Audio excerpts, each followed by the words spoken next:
अभी हाल ही में एक न्यूज ली है कि Hamas political chief Ismail Haniyeh का असैसिनेशन हुआ है ईरान में। इस्माइल हानिये कौन थे? ये पैलेस्टीन पॉलिटिशियन थे, एक लीडर थे किसके, हमास के। हमास की पॉलिटिकल ऑर्गेनाइजेशन कहाँ पे? गाजा स्ट्रिप में, और यही पे ये क्या थे, इसके लीडर थे। और इस्माइल हानिये का जन्म 1963 में रेफ्यूजी कैंप जो कि गाजा में था वहीं पे हुआ। इन्होंने इनका ग्रेजुएशन भी इस्लामिक यूनिवर्सिटी गाजा से ही कंप्लीट किया था। और ये जो हमास को, इस ऑर्गेनाइजेशन को इन्होंने 1980 में ही ज्वाइन किया था। ये बहुत जल्दी हमास के लीडर बन गए और 2017 में हम देख सकते हैं कि यहाँ पे ये प्राइम मिनिस्टर भी बने थे, सर्विंग प्राइम मिनिस्टर सिंस 2017। इसके अलावा इनके अपना कुछ पर्सपेक्टिव था पैलेस्टीन स्ट्रगल को लेके। सबसे पहले हमें पता है कि पैलेस्टीन स्ट्रगल या पैलेस्टीन, ये दो ही कंट्री के बीच में वॉर शुरू है, या ये जो स्ट्रगल है पैलेस्टीन का और इजराइल का, इन दोनों में ही है। कहा यह जाता है कि इजराइल जो है पैलेस्टीन की कुछ जगहों को ऑक्युपाइड कर रहा है और उसी ऑक्युपेशन को रेजिस्ट करने के लिए ये पैलेस्टीन या ये हमास जो है ये वर्क करता है। तो इस्माइल हानिये का क्लियर कहना था कि इनका जो ये स्ट्रगल, जो इसका रूट है, इन्होंने कहा था कि ये इस्लामिक आइडियोलॉजी है।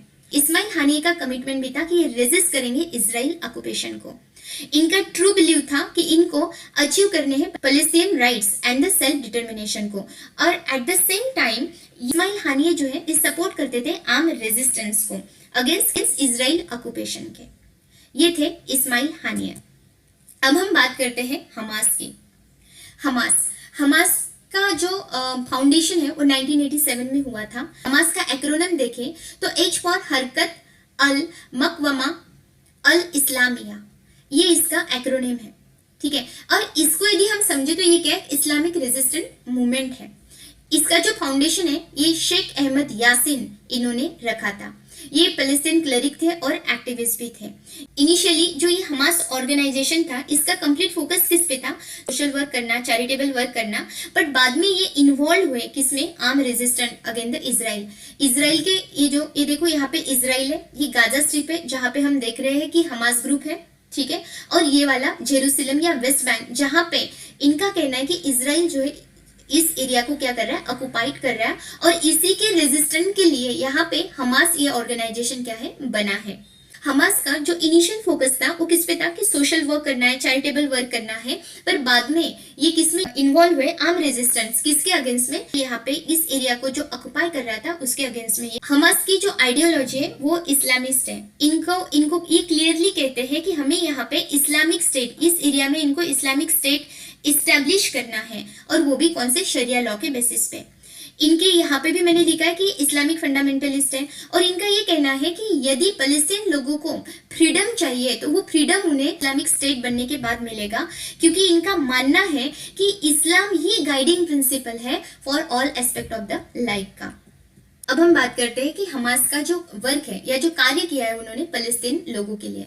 फर्स्ट इनका वर्क है वो है एजुकेशन एंड हेल्थ केयर, जैसे कि स्कूल को इस्टेब्लिश करना, हॉस्पिटल्स बनाना, क्लिनिक्स प्रोवाइड करना। यहाँ पे हम देख सकते हैं, ठीक है, क्लिनिक प्रोवाइड करना, क्वालिटी सर्विसेज देना पैलेस्टीन लोगों को, सोशल वेलफेयर प्रोग्राम स्टार्ट करना। सोशल वेलफेयर में जो भी जैसे कि ऑर्फन है, विडो है, डिसेबल है, इनको सपोर्ट प्रोवाइड करना, ठीक है।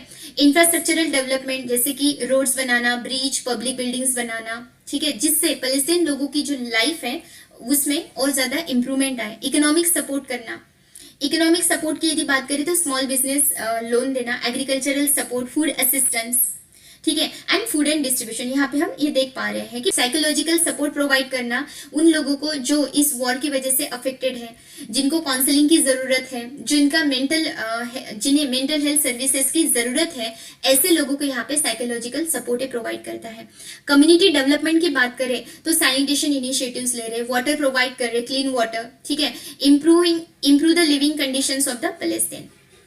अब ये जो मैंने यहाँ पे अभी आपको हमास का वर्क बताया पैलेस्टीन लोगों के लिए, उसके एग्जांपल्स हम सबको पता है कि 2007 में जब इजराइल और गाजा में या इजराइल और पैलेस्टीन में जब वॉर स्टार्ट हुआ था तो गाजा में मेडिकल क्राइसिस आए थे। ऐसे समय में हमास ने गाजा मेडिकल सेक्टर को अपने कंट्रोल में लिया और हेल्थ केयर सर्विसेज प्रोवाइड की। ठीक है। एट द सेम टाइम इन्होंने हॉस्पिटल और क्लिनिक्स को भी इस्टेब्लिश किया।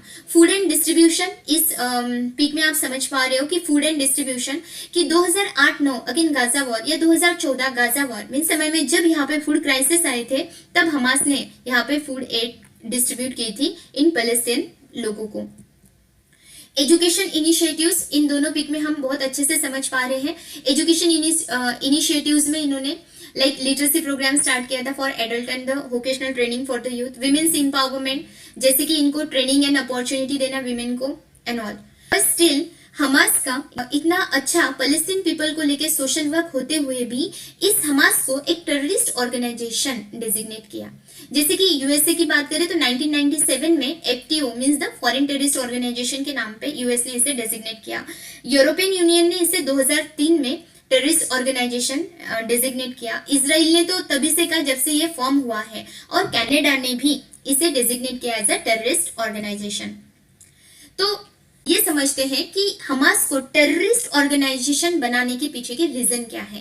तो पहला यदि रीजन बात करें तो वायलेंट अटैक। हमास हमेशा से ही रिस्पॉन्सिबल रहा है न्यूमरस वायलेंट अटैक करना इजराइल के अगेंस्ट में, जैसे कि suicide bombing, rocket attack and kidnapping. इनकी एक मिलिट्री विंग है जिसका नाम इज़-अद-दीन अल-कसाम ब्रिगेड्स है, और ये विंग जो है रिस्पॉन्सिबल है मेनी अटैक जो भी इजराइल पे होते हैं।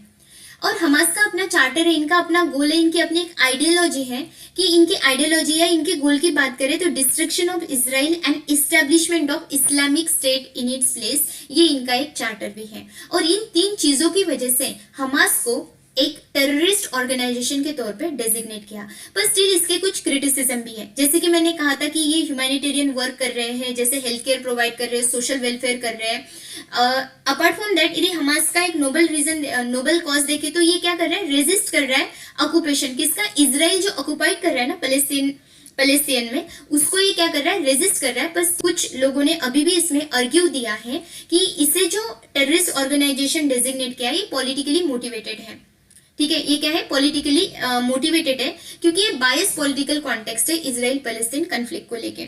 हमास ने भी अपने आप को कुछ सेल्फ डिस्क्राइब इस तरीके से किया है कि हमास का कहना है कि ये मूवमेंट जो है पैलेस्टीन इंडिपेंडेंस के लिए है या उनके सेल्फ डिटर्मिनेशन के लिए है।